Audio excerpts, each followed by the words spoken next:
Hi, this is Ann with Finance on the Offense, and today I'm going to tell you how to open, fund, and then buy investments inside a Roth IRA account. For this video, we're going to use Schwab.com, but you can use pretty much any brokerage you want. Some other options are Fidelity, Vanguard is pretty good, but I personally like Schwab, and that's why I decided to use it for this video. And I want to say that I am not a finance professional, so anything in this video is just for entertainment purposes only. And I'm sorry my voice is a little bit weird today. I've got kind of this head cold.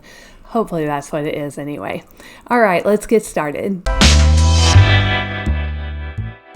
All right, now with a Roth IRA, there are a few things you should know. A Roth IRA is a retirement account. IRA stands for Individual Retirement Account, so you shouldn't touch this money until you're age 59 and a half. If an emergency comes up or something like that, you can actually withdraw some of this money, but definitely just take a look at the internet and find out what the ramifications are of doing that. Sometimes there's going to be penalties and taxes involved in that. Another thing to note is that in 2021, the most you can put in a Roth IRA is $6,000 or $7,000 if you're over the age of 50. So don't go over that. And there are also limitations for your income. Basically, if you make too much money, you cannot contribute to a Roth IRA. Now, if you want more information about how the Roth IRA works, I actually have another video and you'll be able to see that right up here at the top of your screen. All right, so let's go to Schwab.com. Okay, so I'm here on Google and I'm just going to search for Schwab Roth IRA. I usually just scroll down past the ads and here's Open a Roth IRA, Charles Schwab. So we'll click on that. And you might have this Open a Roth IRA button in a different location, but it'll probably look similar to this. So I'm going to go ahead and click that. And of course, when opening any kind of account like this, you'll need a few things to fill out the application. So your permanent resident address, your social security number, and your employer's name and mailing address. I'm going to come down here and say, no, I'm new to Schwab. If you already have a Schwab account, definitely do this one, because if you have another type of an account, it'll put them together in the same account, which is really nice. You have everything in one place. But I'm going to put, no, I'm new to Schwab. I'm just going to fill this out with some fake information. You'll have to create a login ID, of course, and then do some security questions, and then just fill out all the other information that it asks. I'm going to put not employed here, because if I put employed, it's going to ask me a whole bunch of questions that I don't feel like answering. But if you are employed, you'll want to, of course, fill this out truthfully. And then you'll need to answer these questions. And these are pretty normal for filling out a bank account. And I want to mention that I'm quickly going through all this, but I have taken the time to read it all, and you should too, because there's a lot of information you need to know in there. Now there's some optional features you can add. If you trade more than 3 times a month, you can do this one. If you like to do options trading or deal with limited margin stuff, then you can go ahead and click those. I did not do that when I filled out my account, so they're definitely not necessary if you want to do a normal Roth IRA. And then you can do paperless features here. And then I'll add beneficiaries later. It's always a good idea to add a beneficiary if you have one in mind. And you'll need to read all of this and understand it, and then check these boxes and then submit. And then if you fill out all the information correctly, you will get a confirmation here. Obviously, they have some checks in place that will not allow me to fill out an account with a bunch of fake information, which is a good thing. But I already have another account open that I can walk through the rest of this process with you, and I'm going to log into that now. Now, most likely you'll need to confirm your account with email, just like you do with any account these days. But once you log in to Charles Schwab, you'll see something like this, and it'll be called a Roth Contributory IRA. So go ahead and click that. And here you'll see that you have no money in it. So the first thing we need to do is add some money to this account. Now, as I mentioned before, you don't want to add any more than $6,000 per year. And this is all your IRAs combined, but it doesn't include rollovers. So to put money into your Roth IRA, first you can come over here to transfers and payments. And then you can come over here to external bank accounts, where you can link or delete external bank accounts. So let's click on that. And then you can go ahead and click Link an External Account.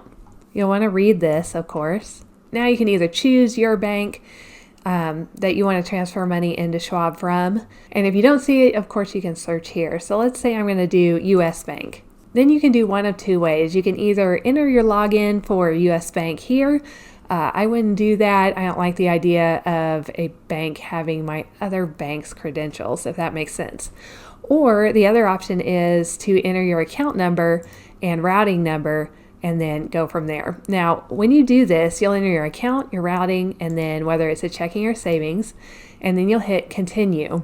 Then Schwab will actually send that bank account to small deposits. Usually this will be like 25 cents, 33 cents. And anyway, once you get those deposits, when you log into your external account area, it'll say, what were those two deposits? And you enter the 25 cents and the 33 cents. And once you do that, Schwab knows that it's a real account that can transfer money in and out. So you're good to go once that's ready. So I'm going to go back to external accounts. And here we can see that verify trial deposit. So when I click on this, this is where if I had actually done this, I would be able to enter the 25 cents and the 33 cents or whatever it is here. So once that is done, then your account is linked. And then we'll go to online transfer and you can choose the account that you set up. Then you want to put your Schwab account over here. And then once you hit continue, you can say how much you want to bring from that account to this account. Now, once you have all that done, you can log in again and you'll be able to see that account value here. Let's say we decided to fully fund and it's $6,000.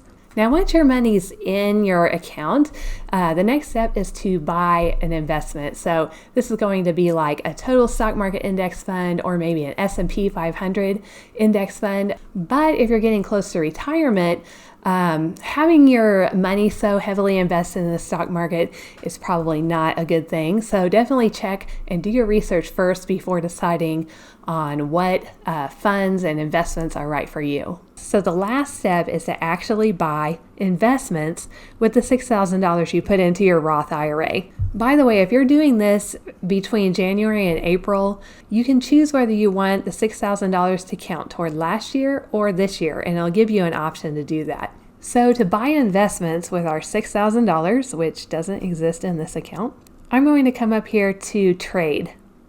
I'll just click that. And this is where we'll actually be buying investments. So first, let's say we want to buy SWTSX.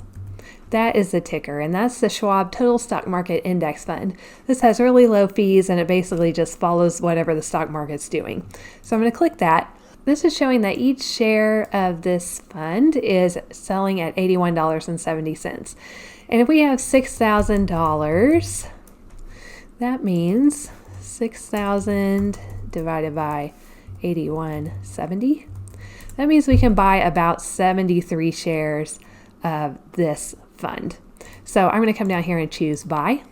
Actually, since this is a mutual fund, we can just put our dollar amount. So I can just put 6,000 right here. I don't have to figure out how many shares. I'm going to reinvest both dividends and capital gains, and then I'll review the order. Now, because we don't actually have any money in here, it's saying this order cannot be placed. But if we did, it's showing that we have $6,000 that we're going to be investing in SWTSX at the regular market rate, which is fine. And then we go ahead and place order.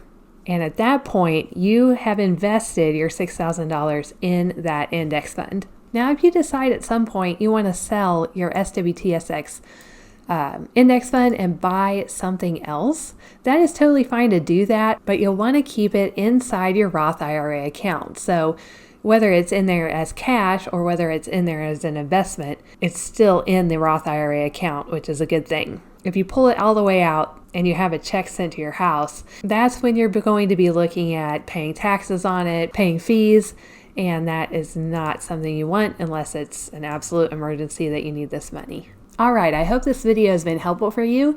If you liked it, please click on the like button, and I'll see you next week with another Finance on the Offense video. Thank you.